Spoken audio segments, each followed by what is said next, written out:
తాకట్లో ఉన్న మీ బంగారాన్ని విడిపించి ఆ రోజు ఆన్లైన్ రేటుకి కొంటాం. Sharma gold company. నమస్కారం, సుమన్ టీవీకి స్వాగతం. మార్చి నెల ద్వాదశ రాశుల వారికి ఏ రకంగా ఉండబోతుంది, గ్రహ స్థితిగతులు ఎలా ఉన్నాయి, ఎటువంటి ఫలితాలను ఇస్తున్నాయి, ఎటువంటి పరిహారాలను వీళ్ళు పాటించుకోవాలి, ఈ అంశాలన్నీ తెలియజేసేందుకు మనతో పాటు ఉన్నారు ప్రముఖ జ్యోతిష్య రత్న, జ్యోతిష్య చక్ర వైభవ నిపుణ డాక్టర్ రాలపల్లి రవికుమార్ గారు. గురుగారు నమస్కారం. నమస్కారం. గురుగారు, ద్వాదశ రాశుల వారికి ఈ మార్చి నెల ఎలా ఉండబోతుందో తెలుసుకునే ముందు నవగ్రహాల స్థితిగతులు ఎలా ఉన్నాయి, ఎలాంటి ఫలితాలను అందిస్తున్నాయి?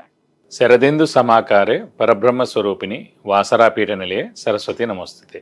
సుమన్ టీవీ ప్రేక్షకులకు నమస్కారం. మార్చి నెల 2025 నవగ్రహాలు ద్వాదశ రాశుల్లో ఎక్కడ ఉన్నాయి ఇప్పుడు తెలుసుకుందాం. ముందుగా సూర్యుడు వచ్చేసి మనకి మీన రాశిలో ఉన్నారు. అలాగే కుజుడు మనకి మిథున్ రాశిలో ఉన్నారు. అలాగే రాహు వచ్చి మనకి మీన రాశిలో ఉన్నారు. గురువు మనకి వృషభ రాశిలో ఉన్నారు. శని స్వస్థానమైన కుంభరాశిలో ఉన్నారు. బుధుడు నీచస్థానమైన మీన రాశిలో ఉన్నారు. కేతు కన్యా రాశిలో ఉన్నారు. శుక్రుడు మటుకు మీన రాశిలో ఉచ్చస్థానంలో ఉన్నాడు. కాబట్టి ఒకటి స్వస్థానం శని, శుక్రుడేమో మనకి ఉచ్చస్థానంలో ఉన్నాడు మీనంలో. అలాగే నీచస్థానమైన మీనంలోనే బుధుడు కూడా ఉన్నాడు అన్నమాట. ఇవి నవగ్రహాలు ద్వాదశ రాశుల్లో మార్చి నెల అంతా ఈ స్థానాల్లో ఉంటాయి.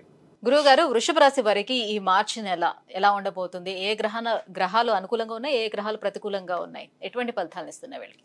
తప్పకుండా అమ్మా. వృషభ రాశి అనగానే మనకి కృత్తిక 2, 3, 4 పాదాలు, రోహిణి 1, 2, 3, 4 పాదాలు, మృగశిర 1, 2 పాదాలు, ఈ నక్షత్రాల సమూహంతో మనకి వృషభ రాశిలోకి వస్తుంది. ఈ రాశి వారికి కూడా యోగదాయకంగానే ఉందని చెప్పుకోవాలి. ఎందుకంటే రాశిలో గురువు ఉన్నా కూడా అష్టమాధిపతి అయిన గురు, లాభాధిపతి అయిన గురువు రాశిలో ఉన్నాడు కాబట్టి పాపి అవుతాడు అన్నమాట. మామూలుగా వృషభ రాశికి గురువు అనే గ్రహం పాపి అవుతాడు. అలాంటి పాపి రాశిలో ఉన్నాడు కాబట్టి నష్టం ఏం చేకూర్చాడు, మేలే చేస్తాడు. ఇది కాకుండా లాభస్థానంలో రాశ్యాధిపతి అయిన శుక్రుడు ఉచ్చస్థానంలో చాలా బాగున్నాడు. సో హార్డ్ వర్క్ పరిపూర్ణంగా ఉందని చెప్పుకోవచ్చు. దయబలం రాశిలో ఉన్నాడు కాబట్టి 60% దయబలం ఉందని చెప్పుకోవచ్చు.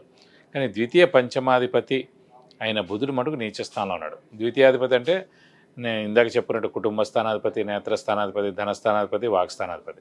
సో వాక్లో కొంచెం ఇబ్బంది ఉంటుంది.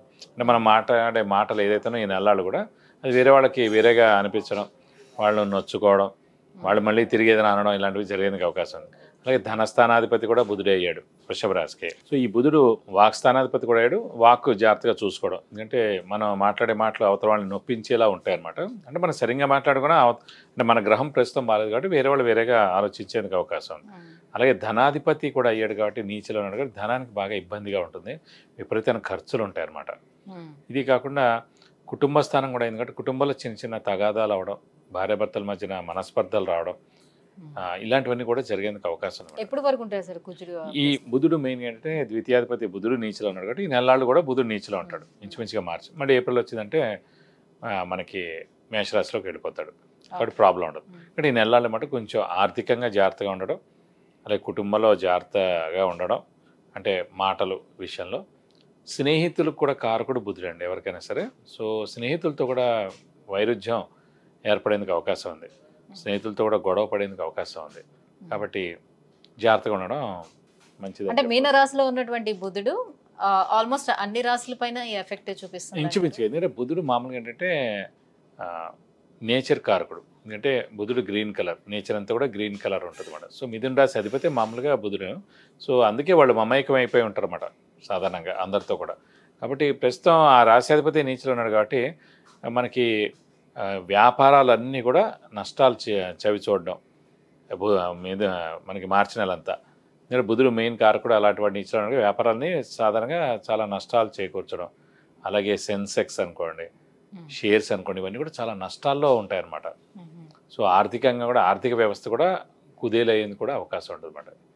ప్రతి ఏడాదికి ఒక నెలలు మటుకు మనకి బుధుడు నీచలో ఉంటాడు.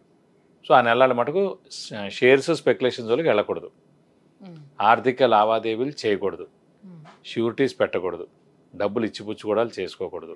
అంటే పకడ్బందీగా చేసుకుంటే పర్లేదు, లేదంటే కనుక ఇబ్బందులు ఎదుర్కొనేందుకు అవకాశాలు ఎక్కువగా. మరి ఉద్యోగస్తులకి ఎలా ఉంటుంది సార్? ఉద్యోగస్తులకి ఏంటంటే ప్రస్తుతం భాగ్యస్థానంలోనే శని ఉన్నాడు కాబట్టి, శని స్వస్థానం అయ్యాడు కాబట్టి, శని వృత్తికారకుడు, ఉద్యోగకారకుడు, ప్రొఫెషన్ కారకుడు అయ్యాడు కాబట్టి, మిథున రాశి అధిపతి బుధుడు శని మిత్రులు కాబట్టి ఉద్యోగస్తుల మటుకు పట్టిందల్లా బంగారం చెప్పుకోవచ్చు. నిరుద్యోగులకు ఉద్యోగం రావడం, ఉద్యోగస్తులు ప్రమోషన్స్ రావడం, వాళ్ళు మంచి అంటే వాళ్ళు ఫారెన్ టూర్ కానీ విజిట్స్ కానీ అసైన్మెంట్స్ రావడం ఇలాంటివి కూడా జరిగేందుకు అవకాశాలు ఉన్నాయి. అంటే మిథున రాశి మటుకు ఉద్యోగస్తులకి చాలా బాగుందని చెప్పుకోవాలి.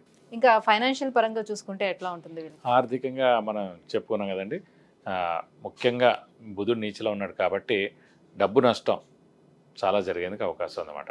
ఆర్థిక నష్టం జరిగేందుకు అవకాశం ఉంది. బట్ ఫైనాన్స్ విషయంలో మటుకు ఆచితూచి మెలగడం ఇంపార్టెంట్. డబ్బులు ఇచ్చినా కూడా జాగ్రత్తగా చూసి ఇవ్వాలి. అలాగే అప్పులు కూడా పెరుగుతాయి. అప్పులు కూడా చేయాల్సిన పరిస్థితి వస్తుందన్నమాట. ఎందుకంటే ద్వితీయాధిపతి నీచలో ఉన్నా అంటే మనం చాలా జాగ్రత్తగా ఉండాలి ఆర్థిక విషయంలో మటుకు. కాబట్టి కొంచెం ఆచితూచి మెలిగితే ఈ నెలలాళ్ళు ఆర్థిక విషయంలో తర్వాత అన్ని విధాలు కూడా బాగానే ఉంటుంది. గురుగారు, మరి వృషభ రాశి వారు ఈ ఆర్థిక నష్టాల నుంచి బయటపడడానికి ఈ బుధుడు నీచంలో ఉన్నాడు కాబట్టి సో ఎటువంటి పరిహారాలను పాటించుకుంటే వీళ్ళకి యోగదాయకంగా ఉంటుంది? సాధారణంగా అంటే బుధుడు మెయిన్గా వ్యాపార కారకుడు, కొంచెం ఆర్థికంగా కూడా కారకుడు, స్నేహితులు కూడా కారకుడు, అలాగే క్రియేటివిటీ, ఇంటెలిజెన్స్, లాజిక్ కూడా కారకుడు. ఇవన్నిటి కారకత్వం ఇదే అండి. కాబట్టి అలాంటి బుధుడు నీచిలో ఉన్నాడు కాబట్టి ఈ నెలలాళ్ళు కూడా ఈ నీచత్వం అయిపోయేదాకా ప్రతి బుధవారం ఉపవాసం అంటే చాలా మంచిది. మెయిన్గా first and foremost thing. Second వచ్చేసి సాధారణంగా వృషభ రాశి వారికి ఇష్టమైన దేవుడు వినాయకుడు, వెంకటేశ్వర స్వామి. ఎందుకంటే పంచమాధిపతి ఎవరైతే అవుతారో మన రాశి నుంచి కానీ లగ్నం నుంచి కానీ ఆ దేవుడిని ఎక్కువగా ఆరాధిస్తాం. ఆ దేవుడు మనకి లక్ చేకూరుస్తాడనమాట. కాబట్టి వినాయకుడు కానీ వెంకటేశ్వర స్వామి కానీ ఎక్కువగా ఆరాధిస్తే కూడా మనకి చాలా మంచి జరుగుతుంది.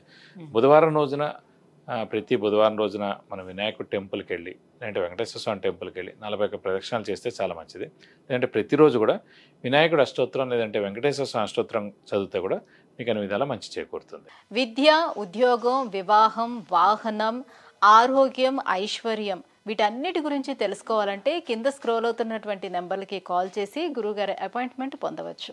గురుగారు, వృషభ రాశి వారికి మార్చి మాసం ఎలా ఉండబోతుంది, ఎలాంటి పరిహారాలని పాటించుకుంటే మరింత యోగదాయకంగా ఉండబోతుంది, ఈ విషయాలన్నీ కూడా తెలియజేసినందుకు ధన్యవాదాలండి. నమస్కారం.